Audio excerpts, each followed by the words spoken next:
మనిషి చరిత్రలో కొన్ని కథలు ముగుస్తాయి. కానీ కొన్ని కథలు ముగిసినా కూడా ఇప్పటికీ కొనసాగుతున్నాయి. మహాభారతం యుద్ధం ముగిసింది. కౌరవులు ఓడిపోయారు. పాండవులు గెలిచారు. కానీ ఆ యుద్ధం తర్వాత ఒక మనిషి జీవితం మాత్రం శాపంగా మారిపోయింది. ఆ మనిషి పేరు అశ్వత్థామ.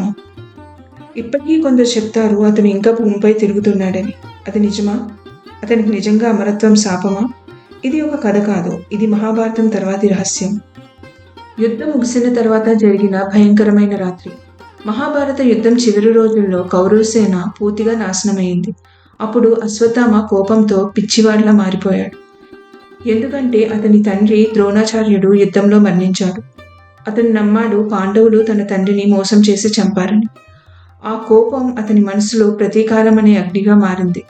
ఆ రాత్రి అతను ఒక నిర్ణయం తీసుకున్నాడు. పాండవుల్ని చంపాలి. కానీ యుద్ధం ముగిసింది. పాండవులు శిబిరంలో విశ్రాంతి తీసుకుంటున్నారు. అశ్వత్థామ చీకట్లో శత్రు శిబిరంలోకి ప్రవేశించాడు. అతను చూసింది నిద్రలో ఉన్న యోధులు. అతని కోపం అతని బుద్ధిని పూర్తిగా కప్పేసింది. అతను పాండవుల పిల్లలైన ఉప పాండవులను చంపేశాడు. అది మహాభారతంలో జరిగిన అత్యంత క్రూరమైన ఘటనల్లో ఒకటి. శ్రీకృష్ణుడి శాపం. ఉదయం అయ్యింది. ఈ భయంకరమైన వార్త పాండవులకు తెలిసింది. అశ్వత్థామ చేసిన పాపాన్ని చూసి కృష్ణుడు చాలా కోపంగా మారాడు. అప్పుడు కృష్ణుడు అతనికి ఒక భయంకరమైన శాపం ఇచ్చాడు. ఆ శాపం ఇలా ఉంది: నీవు మరణం పొందవు, కానీ జీవితం కూడా నీకు శాంతి ఇవ్వదు. నీ గాయం ఎప్పటికీ మానదు. నీవు యుగాల పాటు ఈ భూమిపై తిరుగుతూ నువ్వు చేసిన పాపానికి బాధపడాలి. అలా అశ్వత్థామకు అమరత్వం ఒక వరం కాదు, ఒక శాపంగా మారింది. అతని నుదిటిపై ఉన్న మణి. అశ్వత్థామ నుదిటిపై ఒక దివ్య మణి ఉండేది. ఆ మణి వల్ల అతనికి అద్భుత శక్తులు ఉండేవి.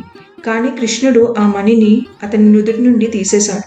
ఆ సమయంలో అతని నుదిటిపై ఒక గాయం ఏర్పడింది. ఆ గాయం ఇప్పటికీ మానలేదని పురాణాలు చెబుతున్నాయి. అందుకే అతను ఎప్పుడూ ఒంటరిగా తిరుగుతూ తన బాధతో జీవిస్తున్నాడని కథలు చెబుతాయి. ఇప్పటికీ అతను కనిపిస్తాడా? భారతదేశంలో కొన్ని ప్రాంతాల్లో ఒక విచిత్రమైన నమ్మకం ఉంది.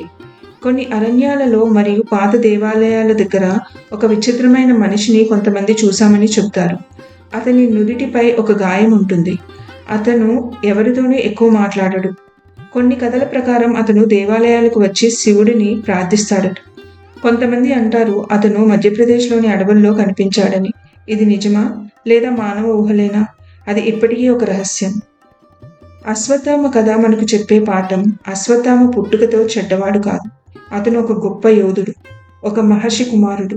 కానీ ఒక తప్పు అతని జీవితాన్ని పూర్తిగా మార్చేసింది.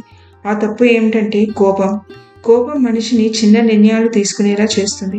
ఆ చిన్న నిర్ణయాలు జీవితాన్ని పూర్తిగా నాశనం చేయగలవు. అశ్వత్థామ కథ మనకు చెప్పే అసలు సందేశం ఇదే. మహాభారతం ముగిసింది. పాండవులు తమ రాజ్యాన్ని పొందారు. కానీ ఒక మనిషి మాత్రం యుగాల పాటు తన తప్పుకి శిక్ష అనుభవిస్తున్నాడని పురాణాలు చెబుతున్నాయి. అతను ఇంకా ఎక్కడో ఈ భూమిపై తిరుగుతున్నాడా? అతను నిజంగా మన ప్రపంచంలో ఉన్నాడా?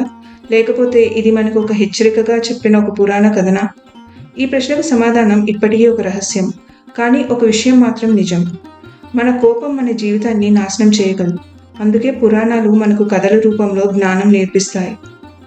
మహాభారత యుద్ధం ముగిసింది. కానీ అశ్వత్థామ కథ ఇప్పటికీ ముగియలేదేమో.